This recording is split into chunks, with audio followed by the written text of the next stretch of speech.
Selamat datang kembali di pembahasan mendalam kita. Hari ini kita nyelam ke sebuah cara berpikir yang fundamental banget di rekayasa perangkat lunak. Yap, berpikir dalam lapisan dan aspek. Betul. Mungkin kedengarannya agak teknis ya, tapi ini sebenarnya kunci buat memahami gimana sih teknologi kompleks, contohnya kayak blockchain gitu, bekerja tanpa harus ketersesat di detailnya. Iya, benar. Sumber kita kali ini prinsip-prinsip inti rekayasa perangkat lunak. Nah, kita akan coba bedah pakai banyak contoh dan analogi biar lebih gampang dicerna. Oke, mari kita mulai. Oke, jadi intinya gini, ini tuh strategi buat memecah sistem yang rumit jadi bagian-bagian yang lebih kecil, yang lebih gampang kita kelola. Oh, kayak peta digital gitu ya? Nah, pas banget analoginya. Kayak peta digital, Anda bisa lihat lapisan jalan aja, atau tambahin lapisan restoran, atau mungkin lapisan kontur tanah. Sesuai kebutuhan saat itu ya. Iya, betul. Jadi kita bisa pilih fokusnya. Pendekatan ini bantu banget buat komunikasi, buat analisis teknologi juga jadi lebih terstruktur gitu. Oke, jadi ada dua cara utama ya buat memilahnya ini. Iya, ada dua cara utama. Yang pertama, pemisahan antara lapisan aplikasi sama lapisan implementasi. Nah, lapisan aplikasi ini soal apa yang Anda sebagai pengguna ingin lakukan. Contohnya, Ya, misalnya Anda pengen dengerin lagu favorit di HP gitu kan? Atau ambil foto sunset yang bagus banget. Atau pesan hotel buat liburan. oke, jadi fokusnya ke pengalaman pengguna ya, tujuannya apa? Persis. Kayak kita tahu mobil itu gunanya buat bawa kita dari titik A ke B. Apa yang dilakukannya? Nah, sementara itu, lapisan implementasi itu soal bagaimana semua keinginan tadi itu bisa kejadian, teknisnya di balik layar. Oh, dapurnya gitu ya? Iya, dapurnya. Gimana sih data digital lagu itu diubah jadi suara di earphone Anda? Atau gimana sensor kamera nangkap cahaya jadi gambar? Atau gimana booking hotel kita nyampe ke server hotel lewat internet? Nah, itu dia. Itu mesin teknisnya. Bagian yang sering nggak kelihatan, tapi ya itu yang bikin aplikasinya jalan. Dan pemisahan ini penting ya, berarti? Penting banget. Makanya Anda bisa update aplikasi musik, itu kan lapisan aplikasi. Tanpa harus ganti OS HP Anda yang merupakan lapisan implementasi. Keduanya bisa dikelola terpisah. Oke, paham. Nah, terus cara pemisahan yang kedua. Cara kedua itu antara aspek fungsional dan non-fungsional. Oke, fungsional itu gampangnya apa yang sistem kerjakan ya. Betul, kayak kata kerjanya gitu. Mengirim data, memutar audio, menyimpan foto, memvalidasi login, fungsi-fungsi intinya lah. Yang kita harapkan dari sebuah sistem. Tepat. Nah, kalau aspek non-fungsional itu lebih kayak kata sifat atau keterangannya. Menjelaskan bagaimana fungsi tadi dijalankan. Contohnya kayak gimana tuh? Misalnya, apakah tampilannya cantik? Apakah jalannya cepat? Datanya aman nggak? Terus soal privasi juga. Dan, nah ini, satu aspek yang krusial banget tapi sering kelewat sama orang awam. Integritas sistem. Integritas ya. Kita sering fokus ke fungsi utamanya aja kan? Tapi kualitas pengalaman, keandalannya, itu justru ditentukan sama aspek non-fungsional ini. Jadi masalah software itu seringkali bukan karena fungsi utamanya salah, tapi Tapi karena aspek non-fungsionalnya, kayak integritas tadi, gagal diam-diam. Gitu. wah, menarik nih soal integritas. Jadi integritas itu intinya memastikan sistemnya berperilaku persis seperti yang seharusnya gitu ya. Persis, harus begitu. Kalau nggak, ya bisa kacau. Contoh paling gampang mungkin kayak saldo rekening bank kita ya. Kalau tiba-tiba angkanya aneh, nah itu kan berarti integritas datanya gagal. Nah, itu contoh nyata banget. Tepat sekali. Dan integritas itu sendiri bisa kita pecah lagi jadi 3 pilar utama. Oke, apa aja tuh? Pertama, integritas data. Pastiin data itu lengkap, akurat, konsisten. Nggak ada yang korup atau hilang di tengah jalan. Oke, data harus benar. Kedua, integritas perilaku. Maksudnya, sistem harus jalan sesuai logika dan tujuannya. Nggak ada bug aneh atau error yang bikin dia ngelakuin hal di luar dugaan. Jadi perilakunya harus sesuai ekspektasi. Betul. Ketiga, keamanan. Ini soal memastikan hanya pihak yang berwenang aja yang bisa akses data atau fungsi tertentu. Nggak boleh ada akses ilegal. Sip.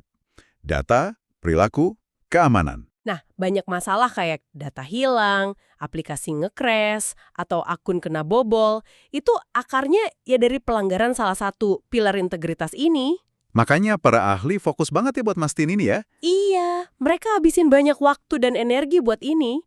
Dan disinilah hubungannya sama teknologi baru kayak blockchain jadi kelihatan. Oh iya, gimana tuh? Karena blockchain itu, salah satu tujuan utamanya dirancang buat ngatasin masalah integritas, terutama integritas data dan perilaku, secara fundamental tanpa perlu pihak ketiga terpusat.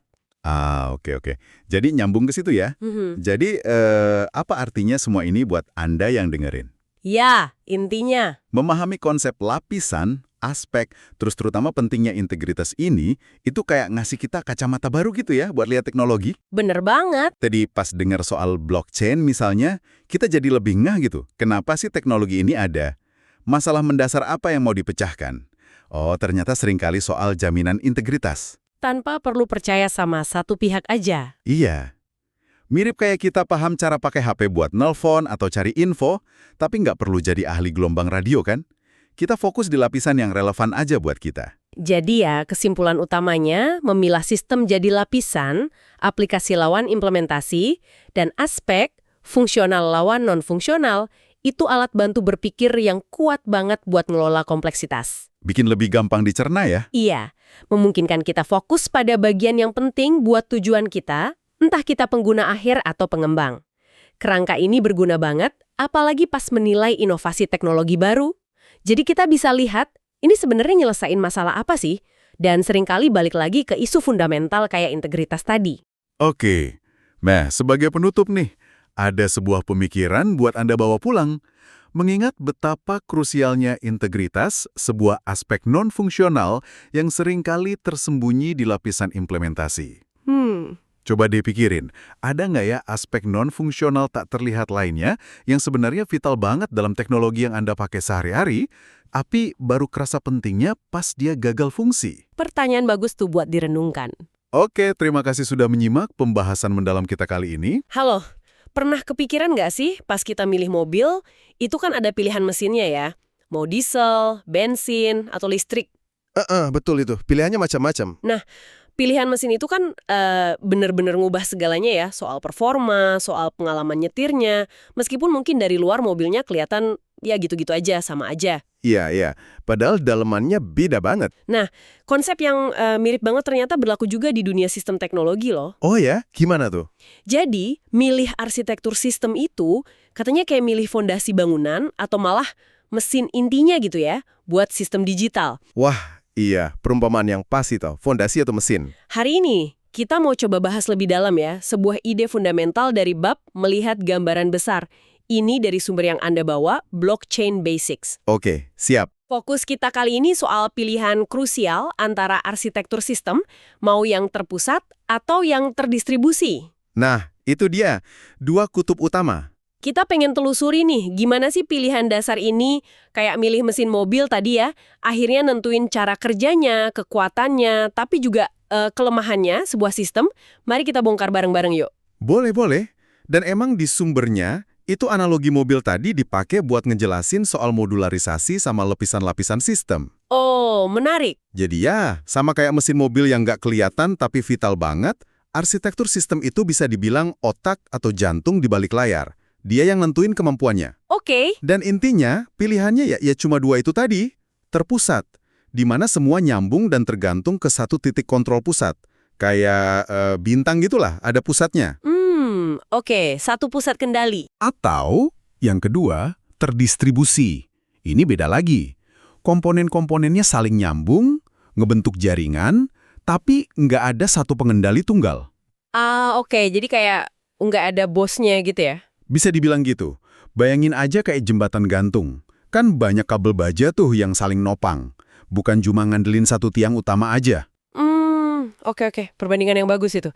Jadi selain konsep dasarnya nih beda, paling signifikannya apa sih dalam cara kerjanya di dunia nyata? Maksudnya, kapan kita lebih milih pakai yang satu dibanding yang lain? Nah, ini penting. Beda praktisnya gede banget. Sistem terpusat itu seringnya lebih gampang dirancang sama dikelola. Oh ya, kenapa tuh? Ya karena ada otoritas tunggal kan? Jadi kalau mau ambil keputusan, cepat. Mau update sistem, seragam semua. Gampang koordinasinya. Oke, masuk akal. Simpel ya. Tapi, ya itu, kelemahannya juga jelas banget. Kalau pusatnya gagal atau kena masalah, Wah, iya. iya udah, seluruh sistem bisa lumpuh, mati total. Terus juga jadi target serangan yang empuk banget kan? Karena cuma perlu nyerang satu titik itu. Bener juga, single point of failure istilahnya ya. Persis. Nah, sebaliknya, sistem terdistribusi itu nawarin yang namanya ketahanan, resilience. Ketahanan ya, maksudnya? Gak ada single point of failure tadi. Jadi kalau satu bagian, satu komponen, mati atau bermasalah, bagian lain tuh masih bisa tetap jalan. Sistemnya nggak langsung ambruk semua. Oke, jadi keandalan itu salah satu poin plus utama ya buat sistem terdistribusi. Di sumber ini juga disebutin soal potensi daya komputasi gabungan yang lebih besar sama kemampuan tumbuh secara alami. Itu maksudnya gimana tuh? Betul. Soal daya komputasi gabungan, ya karena kekuatannya datang dari banyak komputer atau node yang kerja bareng. Terus, soal tumbuh alami, itu artinya skalabilitasnya bisa lebih fleksibel. Fleksibel gimana? Maksudnya, kalau kita butuh kapasitas lebih besar, ya tinggal tambahin aja node atau komputer baru ke jaringan itu. Nggak perlu overhaul sistem pusat yang besar. Oh gitu, tinggal tambah-tambah aja ya. Kedengerannya bagus banget nih ya. Ya, kedengarannya bagus. Tapi ya kayak pepatah bilang, nggak ada makan siang gratis kan? Haha, iya juga sih. Pasti ada harganya ya. Pasti. Keindahan sistem terdistribusi ini datang bareng tantangannya sendiri. Nggak sedikit loh. Oke, apa aja tuh tantangannya? Pertama, dan ini mungkin yang paling rumit, itu soal koordinasi. Kan tadi dibilang nggak ada bos pusat. Mm-mm. Nah, pertanyaannya, gimana caranya mastiin semua komponen ini bisa kerja bareng secara serasi? Gimana mereka bisa sepakat soal keadaan sistem saat ini? Misalnya, data mana yang paling benar? Ini masalah besar di dunia terdistribusi, sering disebut masalah konsensus. Iya kebayang sih rumitnya. Koordinasi tanpa komando pusat. Itu baru satu. Kedua, ada yang namanya overhead komunikasi. Overhead komunikasi. Apalagi tuh? Jadi gini, komponen-komponen ini kan perlu terus-terusan ngobrol satu sama lain buat sinkronisasi, buat mastiin semua punya data yang sama sebelum mereka bisa ngerjain tugas utamanya. Nah, obrolan ini sendiri makan waktu dan sumber daya jaringan. Oh, jadi gosipnya antar komponen itu sendiri udah makan biaya ya? Saya bayangin kalau jaringannya gede banget, ini bisa jadi signifikan dong. Banget, signifikan banget. Belum lagi kalau kita ngomongin ketergantungan sama kualitas jaringan penghubungnya. Kalau jaringannya lambat atau putus-putus, ya makin kacau. Wah, iya ya. Kompleks ya. Terus lagi, kompleksitas pemrograman. Bikin program buat sistem terdistribusi itu jauh lebih susah. Pengembangnya harus mikirin macam-macam skenario aneh. Skenario aneh gimana maksudnya? Ya, kayak gimana kalau ada komponen yang tiba-tiba mati di tengah jalan? Gimana kalau pesan antar komponen hilang atau nyampenya telat? Gimana caranya jaga data tetap konsisten di banyak tempat sekaligus? Itu tantangan semua. Pusing juga ya mikirinnya. Iya. Dan terakhir, tentu aja, isu keamanan jadi lebih rumit.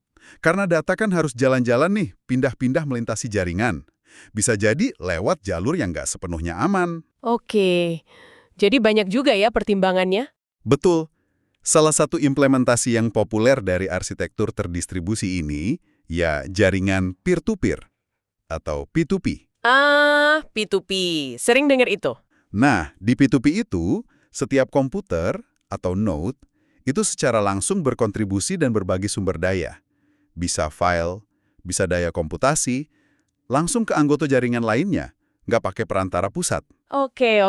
Ini jadi ngejelasin ya kenapa sistem kayak blockchain yang sering banget disebut terdistribusi dan P2P itu, desainnya bisa kelihatan rumit banget. Tepat sekali. Tujuannya seringkali kan buat mencapai integritas data, mastiin data itu akurat, belum diubah tanpa izin, tanpa perlu kita percaya sama satu entitas pusat aja. Betul.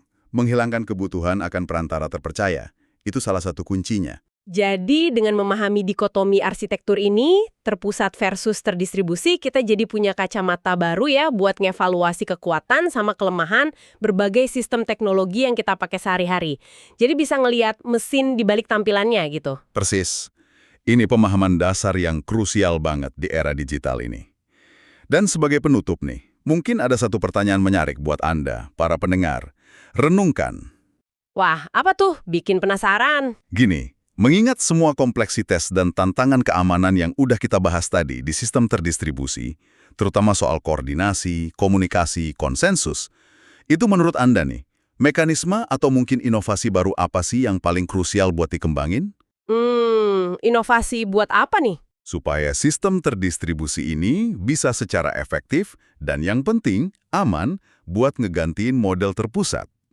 Terutama buat fungsi-fungsi yang vital banget buat masyarakat kita. Misalnya, infrastruktur kritis kayak listrik atau air, atau mungkin sistem keuangan global. Gimana caranya biar aman dan efisien? Wah, pertanyaan yang dalam banget itu. Bener-bener buat dipikirin ya. Semoga pembahasan kita kali ini ngasih pencerahan ya buat semuanya. Semoga bermanfaat. Nah, kalau Anda suka nih diskusi-diskusi kayak gini, jangan lupa ya buat subscribe channel ini, kasih like, dan tinggalin komentar di bawah. Kita senang banget baca komentar dan masukan. Kami juga penasaran banget nih, ada buku atau mungkin topik spesifik apa lagi yang pengen Anda bahas bareng kita di sini? Kasih tahu di kolom komentar ya. Ditunggu idenya. Oke deh, sampai jumpa di pembahasan kita berikutnya.